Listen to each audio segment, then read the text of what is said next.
Vous êtes de plus en plus nombreux à nous suivre et à participer à l'évolution de la chaîne Afrique N24, et sincèrement nous tenions à vous en remercier. Nous lisons tous vos commentaires qui enrichissent le débat et vraiment nous vous demandons de nous soutenir, en aimant les vidéos pour une large diffusion, et pour continuer à avoir une ligne éditoriale indépendante, et vous proposer de nouvelles émissions toujours de plus en plus enrichissantes. Ne restons pas passifs, soyons actifs. Merci et à bientôt. Togo, une rose noire pour Forg Gnassingbé. La lettre choc de Brigitte Kafui Adjamakbo Johnson. Dans une lettre ouverte au vitriol, Brigitte Kafui Adjamakbo Johnson, figure de proue de l'opposition togolaise et citoyenne engagée, s'adresse directement au président Forg Gnassingbé à l'occasion de son anniversaire. Le ton est grave, le verbe tranchant, le symbole puissant. Une rose noire, pleine d'épines, comme cadeau d'anniversaire à celui qu'elle accuse d'avoir transformé le Togo en prison à ciel ouvert. Sous la plume acérée de l'opposante historique, c'est tout un pays meurtri qui s'exprime. En une missive dense, rédigée dans un style littéraire maîtrisé, elle mêle émotion, satire et colère froide. Plus qu'un texte d'opinion, cette lettre est un acte politique fort, lancé au nom de la jeunesse togolaise et de tous ceux que la répression a réduits au silence. Un cadeau symbolique pour un pouvoir devenu illégitime. Pour votre anniversaire, cette lettre vous offre une rose noire. C'est par ces mots que débute la lettre, immédiatement saisissante.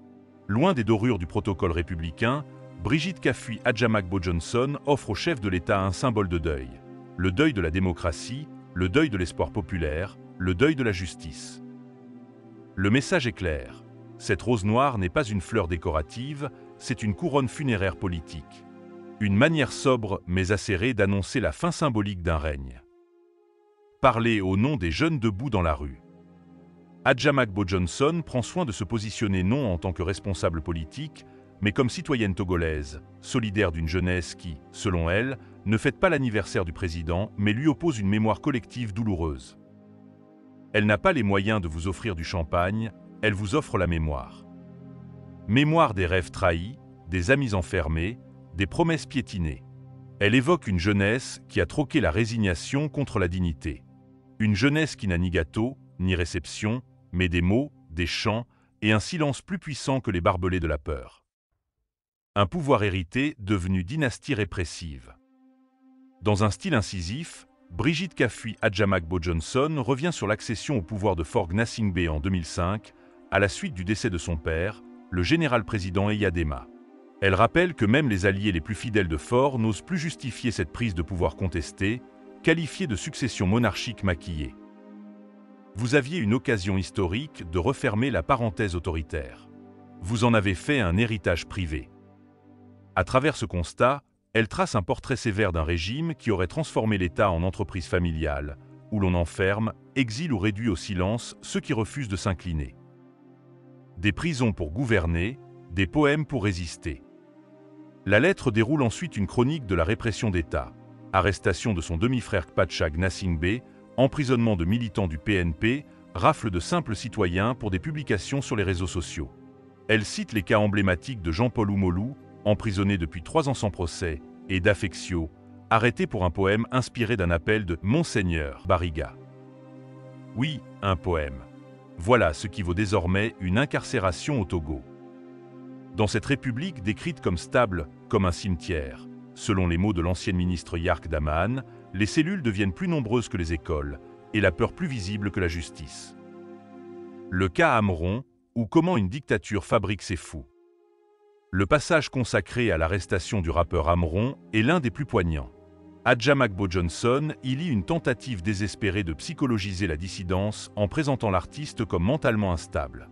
Elle démonte avec minutie la mise en scène orchestrée autour de la vidéo où Amron, capuche sur la tête, lit un texte visiblement dicté, mêlant référence à Aldous Huxley et allusions religieuses. Ce n'est pas du style, c'est du symbolisme. Il dit « Vous m'obligez à parler, mais je me couvre pour me préserver ».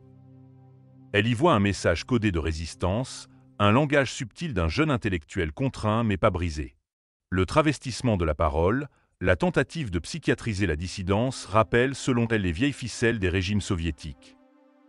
Une dictature hors constitution, hors peuple, hors temps. La lettre s'achève sur un constat glaçant. Le pouvoir n'est plus seulement autoritaire, il est désormais illégal. Depuis le changement unilatéral de constitution le 6 mai 2025, Faure Gnassingbé gouverne hors cadre légal, sans fondement populaire, sans légitimité. Il ne vous reste que la force. Mais elle est nue. C'est donc un appel solennel que lance Brigitte Kafuy-Adjamagbo-Johnson. Qu'il parte, non pour faire plaisir à ses opposants, mais pour sauver ce qu'il peut rester de lui dans les livres d'histoire. Une rose noire comme épitaphe politique. Le symbole de la rose noire revient, comme pour ponctuer ce requiem républicain. Elle incarne, selon l'autrice, le deuil de la démocratie togolaise, l'échec d'un règne qui aurait pu réconcilier mais a choisi de diviser. Ces épines portent les noms des prisonniers politiques, des exilés, des journalistes censurés, des citoyens écrasés. On ne fête pas un règne qui fait mal. On le termine. Une lettre qui marque un tournant? Avec cette lettre, Brigitte Kafuy-Adjamagbo-Johnson signe sans doute l'un des textes les plus forts de ces dernières années au Togo. Elle ne s'adresse pas seulement à Faure Gnassingbé, mais à toute une génération. Une génération qui, dans un contexte de tensions politiques extrêmes, cherche encore une issue pacifique à un cycle de violence institutionnelle. En offrant une rose noire au président, elle ne le célèbre pas. Elle l'enterre symboliquement, espérant qu'il en tirera une ultime leçon. Le pouvoir n'est rien sans légitimité, et la peur ne dure jamais éternellement. Voici le contenu de la lettre. Lettre ouverte à Monsieur Faure Gnassingbé. Pourquoi je vous offre une rose noire? Monsieur, je vous fais cette lettre que vos services de renseignement, fidèles scripteurs de la peur institutionnelle, transformeront sans doute en note confidentielle annotée en rouge, qui dira ceci. Pour votre anniversaire, cette lettre vous offre une rose noire. Pourquoi? Parce qu'il y a des cadeaux qui, comme certains règnes, piquent. Mais avant d'en venir à cette fleur symbolique, permettez-moi de dire ceci, clairement. Je soutiens cette jeunesse courageuse qui, à sa manière, a décidé de vous souhaiter un anniversaire mémorable, pas dans les salons dorés, mais dans les rues, avec des mots, des chants et des silences plus puissants que la chape de plomb que vous maintenez sur la terre de nos aïeux. Cette jeunesse, comme moi, ne vous offre ni champagne ni gâteau. Elle n'en a pas les moyens, elle vous offre la mémoire. Celle des promesses trahies, celle des rêves brisés, celle des amis emprisonnés, celle des lendemains qu'on attend toujours, etc. Même si vous la refusez, elle vous la servira quand même, avec dignité et détermination. Je vous écris non en tant qu'opposante, mais en citoyenne debout, lasse, mais pas résignée. Je laisse de côté, le temps de cette lettre, mes habits politiques pour vous parler dans la langue simple du peuple que vous prétendez représenter, mais que vous avez muselé à coups de peur, de censure et de cellules. Vous avez pris la suite de votre père dans des conditions que même vos alliés n'osent plus défendre. Vous aviez une occasion historique de refermer la parenthèse autoritaire et d'ouvrir une page démocratique. Mais au lieu d'en faire une réconciliation, vous avez transformé le pouvoir en héritage privé et la République en entreprise familiale. Votre dictature ne fait même plus semblant. Elle avance désormais à visage découvert. Votre ministre de la Sécurité d'alors, Daman Yark, l'a d'ailleurs résumé avec une franchise d'autocrate, le Togo est un pays stable. Stable, en effet, des prisons pleines, des oppositions bâillonnées, une jeunesse désorientée, des exils forcés. Une stabilité de cimetière. Vous avez commencé par emprisonner votre propre demi-frère, Kpacha Gnassingbé, pour tentative supposée de coup d'État. Vous l'avez isolé comme on isole un témoin gênant. Ensuite, vous avez systématisé la prison comme méthode de gouvernement. Militants du PNP, citoyens ordinaires, tous coupables d'avoir pensé différemment. Leur crime? Avoir cliqué, posté, ou simplement parlé dans une plateforme appelée Tigre Révolution. Quand cela ne suffisait plus à contenir la colère, vous avez jeté en prison des lanceurs d'alerte comme Jean-Paul Oumolou, depuis 3 ans sans procès. Plus récemment, vous avez incarcéré l'activiste Affectio, coupable d'un poème. Oui, un poème, inspiré d'un appel de Monseigneur Barriga, que chacun fasse sa part. Mais voyez-vous, la vérité est comme l'eau, elle finit toujours par suinter des murs les plus solides. Et aujourd'hui, même la COSA, votre bastion imaginaire, dit non. Des voix comme Gnakadé et Amron osent parler. Et, comme d'habitude, vous ne dialoguez pas, vous réprimez. À la lettre des évêques, vous suppliant d'écouter votre peuple, vous avez répondu par des menottes. Vous avez fait arrêter Amron, puis vous avez tenté de le faire passer pour fou. Vieille recette des régimes aux abois. Malheureusement pour vous, ce jeune homme est un monument de culture. Le texte que vous lui avez fait lire, face caméra et diffusé sur un faux compte en son nom, est une mise en scène ratée. Il cite le meilleur des mondes d'Huxley, ironique, pour une dictature qui rêve d'aseptiser les esprits. Il dit « Je vais comme Dieu le veut ». Vos sbires n'ont pas compris que c'est un code, une résistance subtile. Autrement dit, je ne crois pas à ce que je dis, je subis. Et puis, ce survêtement qu'il porte, marqué « Soyez brave », capuche relevée. Ce n'est pas du style, c'est du symbolisme. Il dit « Vous m'obligez à parler, mais je me couvre pour me préserver. Je me cache pour mieux vous révéler. » Et quand il murmure « J'ai outragé le président du Conseil des ministres à une époque où je traversais une phase de dépression », il faut entendre « Je dis ce qu'ils m'ont ordonné de dire, y compris que je suis fou. » Mais enfin, depuis quand un vrai déséquilibré sait-il qu'il est fou et dit « Je suis fou ?» Ce moment, Monsieur le Président, est le miroir parfait de votre régime.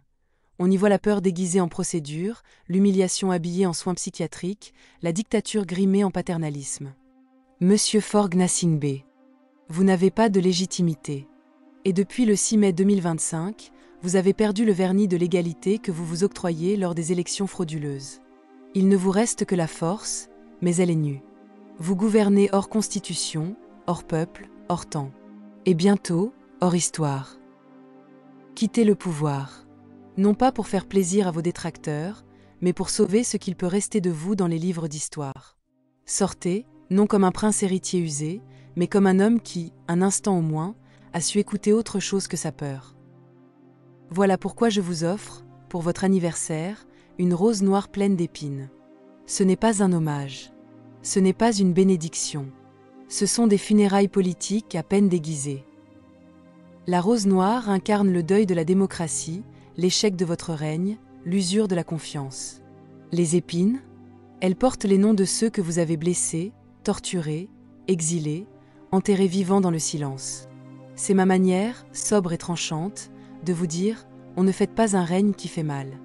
On le termine. » Fait à Lomé, le 5 juin 2025. Brigitte Kafui Adjamagbo Johnson, citoyenne togolaise, femme libre.